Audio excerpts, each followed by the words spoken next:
ഒരു കടുവ കരിമ്പിൻ പാടത്തുകൂടി ഇരയെ തേടി നടക്കുകയായിരുന്നു. കൃഷിക്കാർ എലിയെ പിടിക്കാൻ വെച്ച എലിക്കെണിയിൽ അവന്റെ വാൽ കുടുങ്ങി. അയ്യോ, എന്റെ വാലേ! കടുവ ഉറക്കെ കരഞ്ഞുകൊണ്ട് കുതിച്ചു ചാടി മറിഞ്ഞു. വാലിൽ കടിച്ചു തൂങ്ങിയ മറ്റൊരു മൃഗത്തെ പോലെ എലിക്കെണി കൂടെ ഉണ്ടായിരുന്നു. കടുവ അതുമായി ഓടടാ ഓട്ടം. ആ ഓട്ടത്തിൽ അവന്റെ വാൽ മുറിഞ്ഞുപോയി. ഹാവൂ, വാൽ പോയെങ്കിൽ എന്താ, ജീവൻ തിരിച്ചു കിട്ടിയല്ലോ. കടുവ കൂട്ടുകാരുടെ അടുത്ത് തിരിച്ചെത്തി. വാലില്ലാതെ നടന്നാൽ നാണക്കേടാ, കൂട്ടുകാരുടെ വാൽ കൂടി മുറിപ്പിച്ചാൽ ജയിച്ചു, കടുവ വിചാരിച്ചു. അവൻ കൂട്ടുകാരോട് പറഞ്ഞു, നോക്കൂ, ഈ വാൽ എന്തു ബുദ്ധിമുട്ടുകളാണ് ഉണ്ടാക്കുന്നത്. മുറിച്ച് ദൂരെ കളഞ്ഞാൽ എന്തു സുഖമാണെന്നോ. മറ്റു കാടുകളിലെല്ലാം എല്ലാ കടുവകളും വാൽ മുറിച്ചു കഴിഞ്ഞു. നമ്മുടെ കാട്ടിൽ മാത്രമേ ഈ പരിഷ്കാരം എത്താതെയുള്ളൂ. ഏ, സത്യമോ? മറ്റു കടുവകൾ ചോദിച്ചു. അതേന്നേ, വേഗം വാൽ മുറിച്ചോളൂ, ഇല്ലെങ്കിൽ പഴഞ്ചന്മാർ എന്ന് വിളിച്ച് മറ്റുള്ളവർ നിങ്ങളെ കളിയാക്കും. കടുവയുടെ പ്രസംഗം കേട്ട് കൂട്ടുകാരുടെ മനസ്സു മാറി. അവരും വാല് മുറിക്കാൻ തയ്യാറായി. അത് കണ്ട് ഒരു അപ്പൂപ്പൻ കടുവ പറഞ്ഞു, വാലില്ല കടുവേ, നീ പോയാട്ടെ. അപകടത്തിൽപ്പെട്ട് വാൽ പോയതുകൊണ്ടല്ലേ നീ വാലിന്റെ ദോഷങ്ങളെക്കുറിച്ച് പ്രസംഗിച്ചത്? അങ്ങനെ ഒരപകടം വരുന്ന സമയത്ത് ഞങ്ങളും വാൽ മുറിച്ചോളാം. അതുവരെ അത് ഞങ്ങൾക്കൊപ്പം തന്നെ ഇരിക്കട്ടെ. തൻ്റെ സൂത്രം പുറത്തായി എന്ന് വാലില്ല കടുവയ്ക്ക് മനസ്സിലായി. ഒരക്ഷരം മിണ്ടാതെ അവൻ നാണിച്ച് ഓടിപ്പോയി. പ്രണവപ്രകാശത്തിൻ്റെ പുതിയ ഒരു അധ്യായത്തിലേക്ക് എല്ലാവർക്കും സ്വാഗതം. കല്ലോലോലസിതാമൃതാബ്ധിലഹരി മധ്യേ വിരാജന്മണിദ്വീപേ കൽപകവാടികാ പരിവൃതേ കാദംബവാട്യുജ്വലേ രത്നസ്തംഭസഹസ്രനിർമ്മിതസഭാമധ്യേ വിമാനോത്തമേ ചിന്താരത്നവിനിർമ്മിതം ജനനി തേ സിംഹാസനം ഭാവയേ. കല്ലോലോലസിതാമൃതാബ്ധിലഹരി മധ്യേ വിരാജന്മണിദ്വീപേ കല്ലോല ഉല്ലസിത അമൃതാബ്ധി ലഹരി, തിരമാലകളാൽ അലയടിക്കുന്ന പാൽക്കടലിലെ ഓളങ്ങൾ. മധ്യേ വിരാജന്മണിദ്വീപേ, അതിൻ്റെ മധ്യത്തിലായി ശോഭിക്കുന്ന രത്നദ്വീപിൽ. കൽപ്പകവാടികാ പരിവൃതേ കാദംബവാടി ഉജ്വലേ, കൽപ്പകവാടിക പരിവൃതേ, കൽപ്പകവൃക്ഷങ്ങൾ നിറഞ്ഞ ഉദ്യാനങ്ങളാൽ ചുറ്റപ്പെട്ടതും. കൽപ്പവൃക്ഷം ആഗ്രഹങ്ങളൊക്കെ സാധിച്ചു കൊടുക്കുന്ന ദിവ്യമായ വൃക്ഷമാണ്. കാദംബവാട്യുജ്വലേ, കദംബവൃക്ഷങ്ങളുടെ കൂട്ടത്താൽ ശോഭിക്കുന്നതും. അമ്മയുടെ വാസസ്ഥാനമായ മണിദ്വീപം കൽപ്പവൃക്ഷങ്ങളും കാദംബവൃക്ഷങ്ങളും നിറഞ്ഞ മനോഹരമായ ഉദ്യാനങ്ങളാൽ ചുറ്റപ്പെട്ടിരിക്കുന്നു. രത്നസ്തംഭസഹസ്രനിർമ്മിതസഭാമധ്യേ വിമാനോത്തമേ, രത്നസ്തംഭസഹസ്രനിർമ്മിത സഭ, ആയിരക്കണക്കിന് രത്നത്തൂണുകളാൽ നിർമ്മിച്ച സഭയുടെ മധ്യേ വിമാന ഉത്തമേ, മധ്യത്തിലുള്ള ഉത്തമമായ ആസ്ഥാന മണ്ഡപത്തിൽ. രത്നങ്ങൾ പതിച്ച തൂണുകളാൽ നിർമ്മിതമായ ഒരു മഹത്തായ കൊട്ടാരത്തിൻ്റെ നടുവിലുള്ള അതിമനോഹരമായ ആസ്ഥാന മണ്ഡപത്തിൽ ചിന്താരത്നവിനിർമ്മിതം ജനനി തേ സിംഹാസനം ഭാവയേ. ചിന്താരത്നവിനിർമ്മിതം, ചിന്താരത്നത്താൽ നിർമ്മിച്ച, ആഗ്രഹിക്കുന്നതെന്തും നൽകുന്ന ഒരു ദിവ്യമായ രത്നമാണ് ചിന്താമണി. ജനനി തേ സിംഹാസനം ഭാവയേ. എൻ്റെ അമ്മേ, അമ്മയുടെ സിംഹാസനത്തെ ഞാൻ ധ്യാനിക്കുന്നു. തിരമാലകൾ അലയടിക്കുന്ന പാൽക്കടലിൻ്റെ നടുക്കായി രത്നമയമായ ദ്വീപിൽ കൽപ്പവൃക്ഷങ്ങൾ നിറഞ്ഞ ഉദ്യാനം കൊണ്ട് ചുറ്റപ്പെട്ട അത്യുജ്വല ശോഭയോടുകൂടിയ കദംബവനത്തിലെ ആയിരക്കണക്കിന് രത്നങ്ങൾ പതിച്ച തൂണുകളോടുകൂടിയ സഭാതലത്തിൽ ചിന്താമണികൾ കൊണ്ട് നിർമ്മിക്കപ്പെട്ടിട്ടുള്ള അമ്മയുടെ സിംഹാസനത്തെ ഞാൻ ധ്യാനിക്കുന്നു. മന്ത്രമാതൃകാ പുഷ്പമാലാസ്തവം എന്ന ഭഗവാൻ ശങ്കരാചാര്യസ്വാമികളാൽ വിരചിതമായിട്ടുള്ള സ്തോത്രത്തിൻ്റെ ആദ്യത്തെ ശ്ലോകമാണിത്. ചിന്താമണി ആഗ്രഹിക്കുന്നതെന്തും നൽകുന്ന രത്നമാണ്. അത്തരം ആയിരക്കണക്കിന് രത്നങ്ങൾ കൊണ്ട് ഉണ്ടാക്കിയിട്ടുള്ള സിംഹാസനത്തിലാണ് അമ്മ അവിടുത്തെ വാസസ്ഥാനമായ മണിദ്വീപത്തിൽ വാണരുളുന്നത്. അമ്മയുടെ സിംഹാസനം തന്നെ ഈ പ്രപഞ്ചത്തിലുള്ള സമസ്ത ജീവജാലങ്ങളുടെയും ആഗ്രഹങ്ങൾ സാധ്യമാക്കി തീർക്കും. എന്നാൽ അമ്മയ്ക്ക് പിന്നെ എന്തു തന്നെയാണ് സാധ്യമാകാത്തത്? അമ്മയുടെ ശ്രീപാദ പത്മങ്ങളിൽ ശതകോടി പ്രണാമങ്ങൾ. ഓം ശ്രീലളിതാംബികായൈ നമഃ. ഓം. എപ്പോഴും സന്തോഷം ഉണ്ടാകണം എങ്കിൽ മനസ്സിന് തൃപ്തി ഉണ്ടാകണം. പ്രസാദം അഥവാ സന്തോഷം, അതാണ് തുഷ്ടി. ഇങ്ങനെയുള്ള തുഷ്ടിയുടെ രൂപത്തിൽ വിരാജിക്കുന്ന അമ്മയെ തന്നെ 443 ലളിതാ സഹസ്രനാമത്തിലെ മന്ത്രമായി വശിന്യാദി വാഗ്ദേവതകൾ നമുക്ക് നൽകുന്നു. തുഷ്ടി, തുഷ്ടിയായിട്ടുള്ളവൾ, തുഷ്ടിരൂപയായവൾ എന്നാണ് ഈ മന്ത്രത്തിൻ്റെ അർത്ഥം.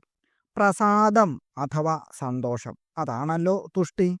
ആഗ്രഹങ്ങൾ നിറവേറുന്നതുകൊണ്ട് ഉണ്ടാകുന്ന തൃപ്തിയും അതുകൊണ്ട് മനസ്സിനുണ്ടാകുന്ന പ്രസാദവുമാണ് ഇത്.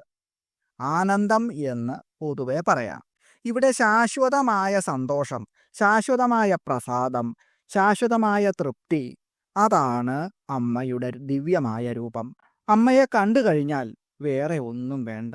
അതിനപ്പുറമുള്ള ഒരു ആഗ്രഹവും പിന്നീട് ഉണ്ടാകുന്നുമില്ല. സമസ്ത ദുഃഖങ്ങൾക്കും ഉപരി എന്നും നിലനിൽക്കുന്ന സന്തോഷം നൽകുന്ന ഒന്നാണ് തുഷ്ടി എന്ന് ഭഗവാൻ ശ്രീകൃഷ്ണനും ഗീതയിൽ പറയുന്നുണ്ട്. പ്രസാദേ സർവദുഃഖാനാം ഹാനിരസ്യോപജായതേ പ്രസന്നചേതസോ ഹ്യാശു ബുദ്ധിപര്യവതിഷ്ഠതേ. പ്രസാദേ, ആത്മസന്തുഷ്ടി സ്വഭാവസിദ്ധമായി കഴിഞ്ഞാൽ അസ്യ സത്യനിഷ്ഠന് സർവദുഃഖാനാം, ആധ്യാത്മികം, ആധിഭൗതികം, ആധിദൈവികം തുടങ്ങിയിട്ടുള്ള എല്ലാ ദുഃഖങ്ങൾക്കും ഹാനി, നാശം, ഉപജായത്തെ സംഭവിക്കുന്നു. ഹി, എന്തുകൊണ്ടെന്നാൽ പ്രസന്നചേതസ, പ്രസന്നമായ ചിത്തത്തോടു കൂടിയവന്, ബുദ്ധി, സത്യബുദ്ധി, ആശു, വേഗത്തിൽ, പര്യവതിഷ്ഠതേ, ചുറ്റും തിങ്ങുന്നതായി അനുഭവപ്പെടുന്നു. ആത്മസന്തുഷ്ടി സ്വഭാവസിദ്ധമായി കഴിഞ്ഞാൽ ആധ്യാത്മികം, ആധിഭൗതികം, ആധിദൈവികം തുടങ്ങിയ എല്ലാ ദുഃഖങ്ങൾക്കും നാശം സംഭവിക്കും. കാരണം പ്രസന്നമായ ചിത്തത്തോട് കൂടിയവന് വേഗത്തിൽ സത്യബുദ്ധി ചുറ്റും തിങ്ങി നിൽക്കുന്നതായിട്ട് അനുഭവപ്പെടും. ഒരു വ്യക്തിയുടെ ശരീരത്തിനും മനസ്സിനും വന്നു ചേരുന്ന രോഗാദി പീഡകളാണ് ആധ്യാത്മിക ദുഃഖം. മറ്റു ജന്തുക്കളിൽ നിന്നും, അതുപോലെ അഗ്നി, കാറ്റ്, വെള്ളം, ഭൂമി, ഇവയിൽ നിന്നെല്ലാം ഉണ്ടാകുന്ന ദുഃഖങ്ങളെ ആധിഭൗതിക ദുഃഖങ്ങൾ എന്ന് പറയും. അവിചാരിതമായി വന്നുചേരുന്ന ആപത്തുകൾ ആധിദൈവികമായ ദുഃഖങ്ങളാണ്. ആത്മബോധം കൊണ്ട് ഉണ്ടാകുന്ന അമ്മയുടെ ദർശനം ഈ 3 തരത്തിലുള്ള ദുഃഖങ്ങളെയും പൂർണ്ണമായിട്ടും ഇല്ലാതെയാക്കുന്നു. ഒരു വ്യക്തിക്ക് ഇതിൽ പരം എന്ത് നേട്ടമാണ് വേണ്ടത്? അമ്മയുടെ ദർശനം സാധ്യമായി കഴിഞ്ഞാൽ പ്രസന്നമായ മനസ്സിന് ചുറ്റുപാടും അമ്മയുടെ സാന്നിധ്യം തിങ്ങി നിൽക്കുന്നതായി അനുഭവപ്പെടും. അതായത് ഈശാവാസ്യമിതം സർവം എന്ന് കാണുവാൻ കഴിയും. അമ്മയെക്കുറിച്ചുള്ള സ്മരണയും ധ്യാനവും ജപവുമെല്ലാം അമ്മയിലേക്ക് എത്തിക്കുന്നു. മറ്റെന്തൊക്കെ നേടിയാലും അമ്മ എന്ന സത്യത്തെ അറിഞ്ഞില്ല എങ്കിൽ അങ്ങനെയുള്ള ജീവിതം ഒരിക്കലും സന്തോഷകരമാവില്ല എന്നുള്ളതാണ് വാസ്തവം. അതാണ് ഈ നാമമന്ത്രം കൊണ്ട് നമ്മളോട് വാഗ്ദേവതകൾ പറയുന്നതും.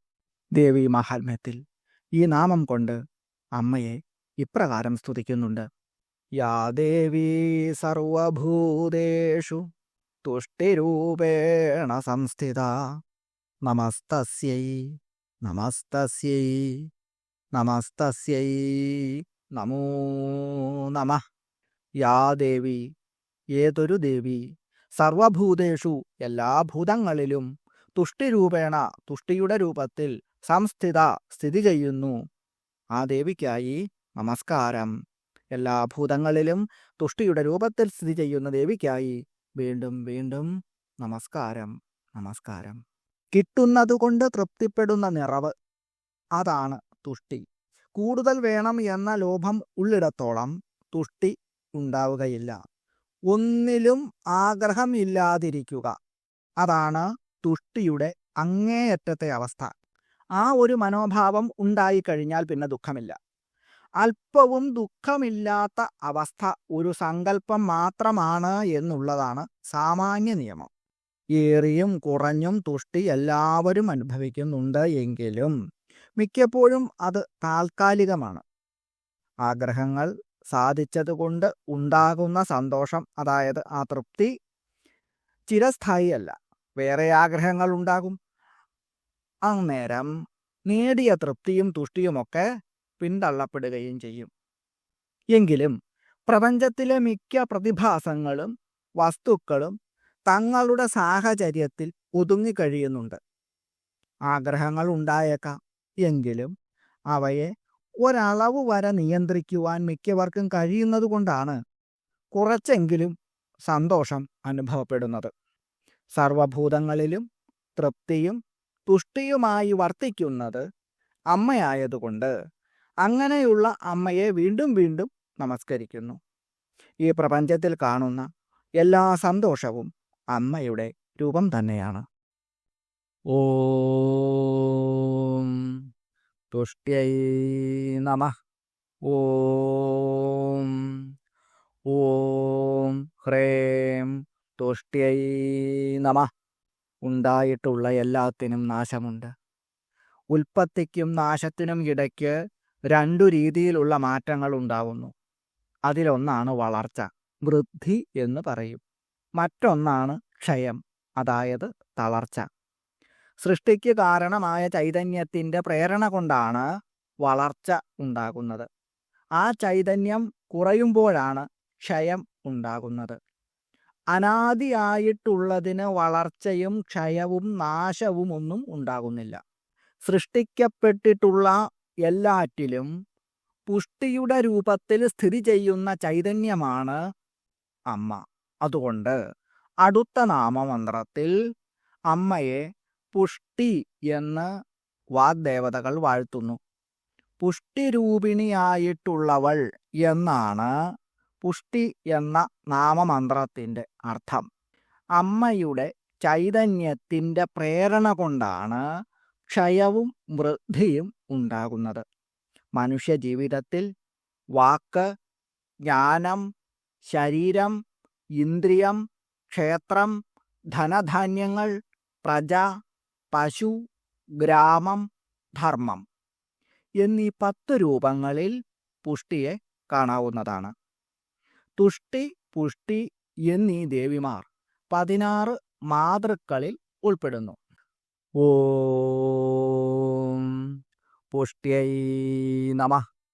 ഓം ഓം ഹ്രേം പുഷ്ട്യൈ നമഃ. 2 അക്ഷരങ്ങളുള്ള 2 മന്ത്രങ്ങളാണ് ഇവിടെ പറഞ്ഞത്. ഈ 2 അക്ഷരമുള്ള മന്ത്രങ്ങൾ 2000 മന്ത്രങ്ങളുടെ ഫലം ചെയ്യുന്നവയുമാണ്. അതിൻ്റെ അർത്ഥം തന്നെ അക്കാര്യം വ്യക്തമാക്കുന്നുമുണ്ട്. വിവിധങ്ങളായ ദേവതാരൂപങ്ങളുടെ വിവിധ മന്ത്രങ്ങൾ ധാരാളമുണ്ടെങ്കിലും ലളിതാ സഹസ്രനാമം അതിൽ നിന്നൊക്കെ വേറിട്ട് നിൽക്കുന്ന ഒന്നാണ്. ഇഹത്തിലും പരത്തിലും ഒരുപോലെ സൗഖ്യം പ്രദാനം ചെയ്തുകൊണ്ട് വിളങ്ങുന്ന പരാശക്തിയുടെ വാഗ്രൂപങ്ങളാണ് അത്, വിശിഷ്ടമായ ഈ മന്ത്രങ്ങൾ.